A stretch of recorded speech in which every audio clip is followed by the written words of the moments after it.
taon nang paralisado ang kabangang lawas kan 55 anyos sa sinanay Sonia kan purok 6 barangay Binitayan, Malilipot, Albay. Darakan kakapusan sa buhay, dahil siya nakakapakonsulta ng regular sa ospital. Istorya niya, dati siyang domestic helper. Makalihisan pandemya, nagdesisyon na siyang mag-uli sa Bicol dahil sa high blood. Hasta sa ma-stroke siya kan nakaaging taon. Ubus naman daan sa iyang natipon bilang dating OFW. Kaya kan maisihan na may medical mission na nako Bicol Party List sa Indang Banwaan, dahil na siya nagduwa-duwa pang makapalista para makapakonsulta.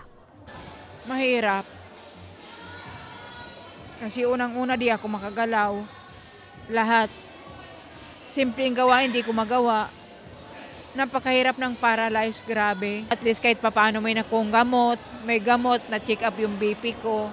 Kumbaga langking tulong yung ano na yun, yung gamot na yun. Sana nga tuloy-tuloy lagi ako makakuha ng gamot para naman hindi mahirap sa buhay. Siring kan mga residente, labi man ang pasasalamat ni Punong Barangay Amorita Valerio na nagkaigwa nin siring na libreng serbisyo ang Bicol Party List sa Indang Banwaan, partikular na sa Indang Barangay. Bilang barangay captain, ako laong pong pasasalamat ko na nagkaigwa po ni medical mission digi sa barangay. Dahil lalo na so dahil pwedeng makapaduman sa harayo, pa ospital, at digdi na lang mag-check up.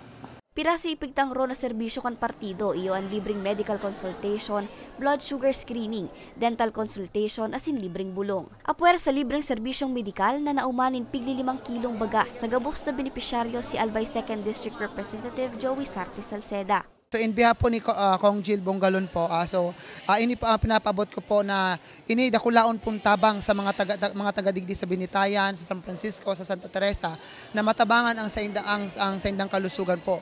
So ini po ang ginigibok ang ako Bicol, dakulaon po inintabang sa mga tao. Kaya po salamat po sa tuyang mga congressman sa ako Bicol Party List na tigdataw po ini sa tuya digdi sa kuyang mga kabarangay po. Mientras tanto, magkakaiguman in medical mission ng partido sa Barangay Santikon, Sulong, asin Salvacion kan parehong Banwaan. Para sa mga baretang Tatak Bicol, Angeline Dagta.